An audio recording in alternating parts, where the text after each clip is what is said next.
Comment peindre un port avec tous ces bateaux? Comment peindre à la peinture acrylique de nombreux bateaux avec leurs reflets dans l'eau sans tomber dans un excès de détail? Bonjour, c'est Claude. Peindre un port peut sembler extrêmement complexe vu l'ensemble des structures, des bateaux, des bâtiments, les reflets dans l'eau. Alors comment faire pour obtenir quelque chose d'assez simple sans tomber dans l'hyperréalisme? Vous l'avez compris, je ne suis pas fan de l'hyperréalisme, même si j'admire la prouesse technique, mais je préfère la touche plus impressionniste, c'est-à-dire où l'œil du spectateur va combler ce qui manque au niveau des détails. Alors cette fois, j'ai commencé par un fond bariolé où je me suis éclaté en mélangeant les couleurs sur le panneau de contreplaqué, et ces couleurs sont mélangées de façon aléatoire pour donner un fond coloré qui n'est pas uniforme, qui est irrégulier et qui va me permettre de construire ensuite la base de la composition. Alors sur cette base, j'ai mis en place la composition avec des pinceaux assez larges et des touches de peinture claire. J'ai utilisé pour ça du blanc, un peu de bleu et un peu d'ocre rouge. Et en fait, la peinture débute à ce stade-là avec l'aide bien sûr du rétroprojecteur. Alors je me suis aidé d'une feuille blanche, vous l'avez vu de temps en temps, parce que la structure étant très foncée, on a quelquefois du mal à repérer les lumières avec le vidéoprojecteur.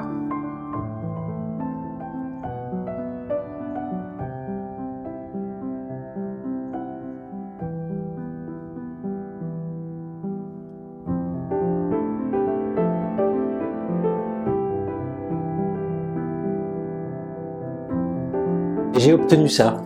On voit déjà donc la composition, vous voyez, avec les bateaux en avant-plan, avec les bâtiments qui sont des boutiques ou des clubs de plongée ou de pêche au gros, et puis un petit peu de paysage à l'arrière-plan. Maintenant, on va poursuivre en mettant un peu de couleur, un peu de lumière dans tout ça. Allez, c'est parti! Alors on va commencer maintenant, je vais vous montrer d'abord ma palette qui ressemble à ce que j'utilise habituellement avec deux jaunes, un jaune moyen, un ocre jaune, un orange vif, un rouge vif, un rouge vermillon, un noir, une ombre brûlée, du blanc bien sûr, un vert vif, et là j'ai trois bleus cette fois-ci, un bleu outre-mer, un bleu phthalo et un bleu azur. Voilà, c'est parti et je vais commencer par le ciel.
Et voilà ce que j'ai obtenu après 3h30 de peinture environ.